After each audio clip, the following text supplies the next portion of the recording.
What's up everyone, it's that Math Magician, and on this video we're taking a look at functions and we're going to see some examples of how to find the domain and the range for a given graph. And we got two graphs that we have to find the domain and range for. So just a quick reminder before we jump in.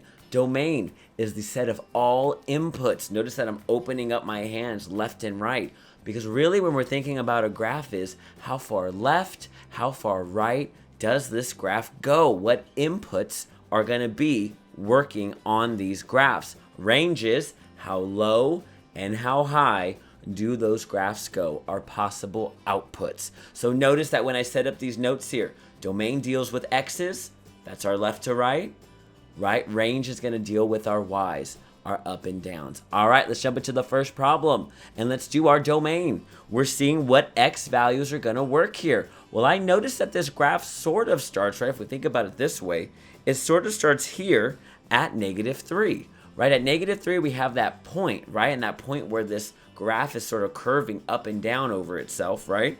And then everywhere to the right, we're getting points on that graph, right? There's a point on top, there's a point on the bottom. I see arrows at the end of these graphs, which means it's going on forever in that direction.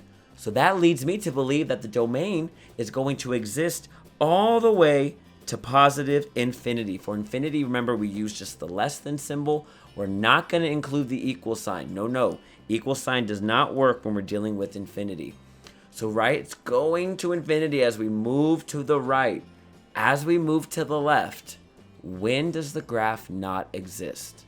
Right, that's what we got to think about. When does the graph not exist as we move to the left? And as we see that graph coming, as we're moving along the x-axis here, we get to the point where it starts. If you think about it as the starting point, starting here at -3, the graph does not exist at -4 or -5 or -6 or -7, right? Anything that is less than -3, the graph does not exist. So how do we write this out then? Well, we're going to write this out as -3. And because the graph is existing greater than -3, right? Think of that. Everything exists greater or equal to -3. We write in greater than or equal to -3. Remember, we read the x as x is less than infinity. And now we read it backwards to the left.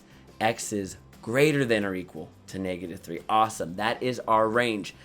Our domain. Now we're going to do our range. And for this guy, the range is easy. Notice that it's existing all the way up. If we start at 0, this graph exists all the way up to those positive y values. It's got that arrow at the end. So I know that this graph is going all the way to positive infinity. The arrow at the bottom, as it winds back down, and it's heading down forever. It's going to -infinity. This guy has its range. If we want to write those at set notation, I know some of you guys are taught set notation. Well, how would we write it? The range would be -3, comma, infinity. Remember, we do parentheses for infinities, right? And then we do hard brackets for numbers. Awesome. For including the number, I should make that point. If we include the number, it's a hard bracket.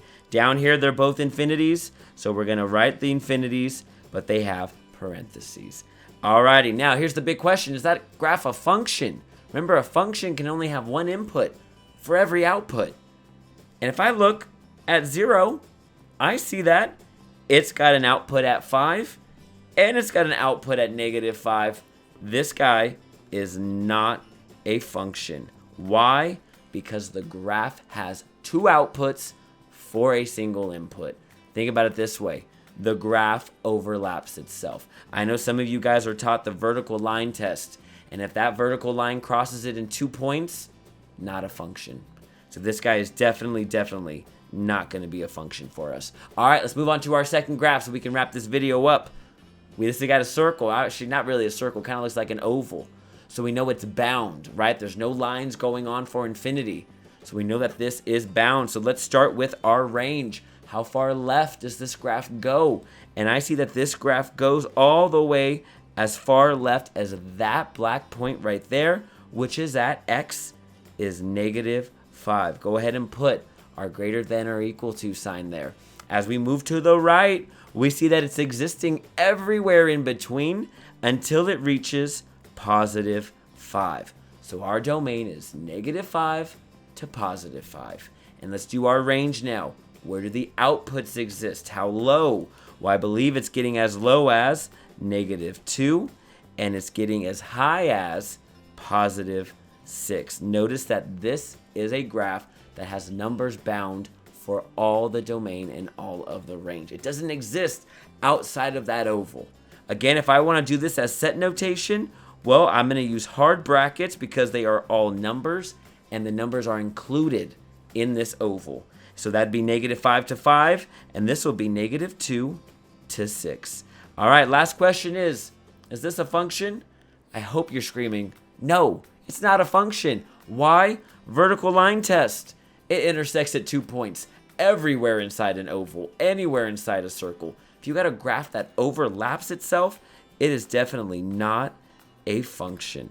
You guys did so good. I know domain and range can feel scary, but all it is learning how to read the graph. What are the inputs? What are the outputs? Alrighty, everyone, it's that Math Magician, and I'll see you on the next video.